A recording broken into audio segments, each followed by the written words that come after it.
It has been estimated that 10,000 women in Tigray have been raped, and recent reports on Channel 4, the BBC and CNN have all documented the horrific nature of the attacks, including kidnapping, imprisonment, rape and mutilation. On Monday of this week, an unprecedented letter signed by 12 leading figures in the international community called for the sexual violence to stop. They said there is only one medical facility in the whole region fully equipped to meet the survivors' needs. What especially stands out are the ferocity of the attacks. This is evidence from reports and photographs of injuries to women, including the mutilation of women's genitals. The targeting of women because they are Tigrayan. The rapists have talked of Amharanizing the women and purifying their blood.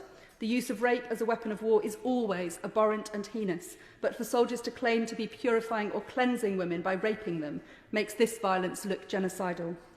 And what also stands out is the impunity. There is no indication that either the Ethiopian or Eritrean governments are taking any steps whatsoever to rein in their troops. Those responsible for the sexual violence do so with complete impunity.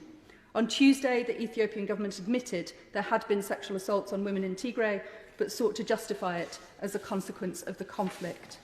Mr. Deputy Speaker, in 2008, the UN Security Council unanimously approved Resolution 1820, which demands the immediate and complete cessation by all parties to armed conflict of all acts of sexual violence against civilians, and says they should immediately take appropriate measures to protect civilians, including women and girls, from all forms of sexual violence, including enforcing appropriate military disciplinary measures and upholding the principle of command responsibility.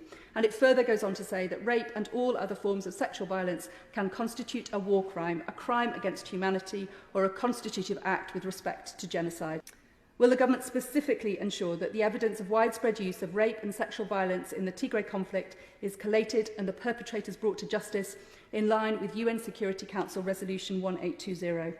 It is wholly unacceptable that soldiers from the Ethiopian and Eritrean armies should be able to rape women with impunity, and it is equally unacceptable that their commanders-in-chief should permit their forces to use rape as a weapon of war or fail to bring justice to those under their command who commit such a crime. The effects of this war will continue long after the guns have fallen silent.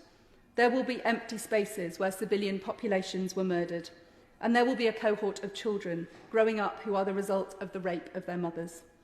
This further illustrates why this is absolutely the wrong time for the UK government to be reneging on its promise to maintain UK aid spending at 0.7% of GNI, and I hope the Minister will also reflect further on this disastrous decision.